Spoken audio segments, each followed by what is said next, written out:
Hello, how's it going? In today's video, I'll be covering the Blood of Giants, In Grond's Shadow, and Sacrifice of the Colossals, as we continue to look at Primordial Draenor from Chronicle Volume 2. So let's go!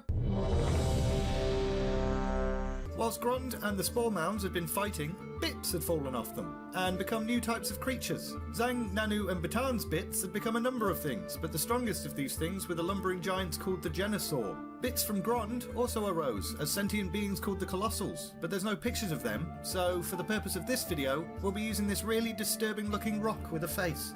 A lot of the bits that fell from Grond contained elements of fire, earth, water and air. These energies coalesced in pools of power and took physical shape for the first time in Draenor's history. This is because by this point, the Spore Mounds had devoured much of the planet's fifth element, Spirit. The elemental spirits were initially few in number, but after Grond's defeat their population exploded. Among them were the FURIES, the most powerful elemental spirits on Draenor. Their names were Incineratus, the Fury of Fire, Arboreus, the Fury of Water, Gordal, the Fury of Earth, but also apparently he's the cool one. What up, Gordal? And Calandrios, the Fury of Air. They lamented the death of Grond and vowed to live near his face forever.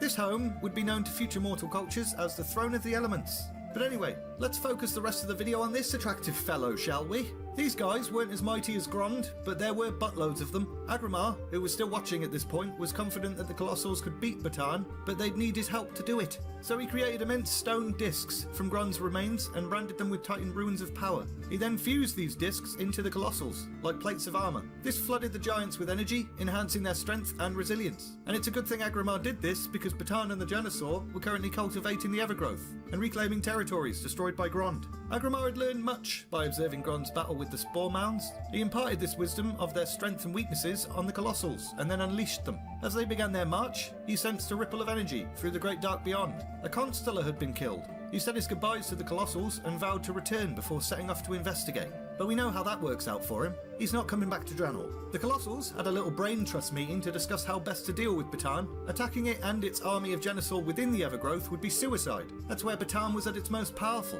and it was bloody powerful at this point. They went to the edge of the Evergrowth and just started hacking away at it. Brilliant plan! But this did actually kinda annoy Batan, who rallied his Genosaur and stormed towards those meddlesome, really disturbing looking Colossals. The stone giants then retreated into the barren lands beyond the Evergrowth. Batan wasn't scared.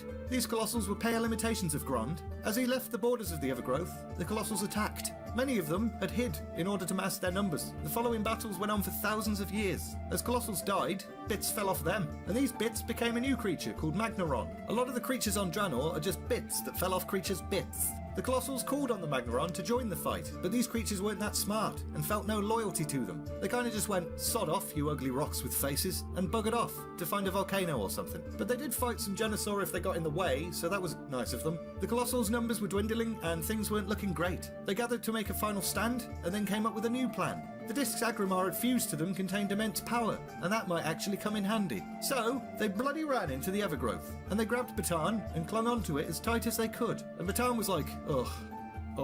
And then they released the energy stored within their Titan relics, and everything exploded. Batan's death caused the lush forests to wither, and hundreds of Genosaur to drop dead where they stood, because the shared sentience of the world's plant life was conveniently destroyed. Unfortunately, the spirit of life essence inside the Colossals had also been destroyed in the explosion, so no new creatures were ever going to emerge from their remains, which is actually probably for the best. Their bodies would sink into the earth and become veins of a near indestructible metal called black rock ore. Batan's body, on the other hand, did have some life essence left inside. Wherever the bits of Batan landed, forests and jungles bloomed. The bulk of its corpse formed a region later known as Farallon. The Evergrowth was no more, but that doesn't mean things were now dandy on Draenor, and we're leaving it there! I think I prefer the way in which Draenor was being ordered compared to Azeroth. With Azeroth, it was just like, the Titans did it. Whereas with Draenor, it's like, a massive battle took place over thousands of years, and that's where flowers come from. Next Wednesday, we'll be looking at the evolutionary path of the creatures on Draenor, and then moving on to a bit of Arakoa stuff.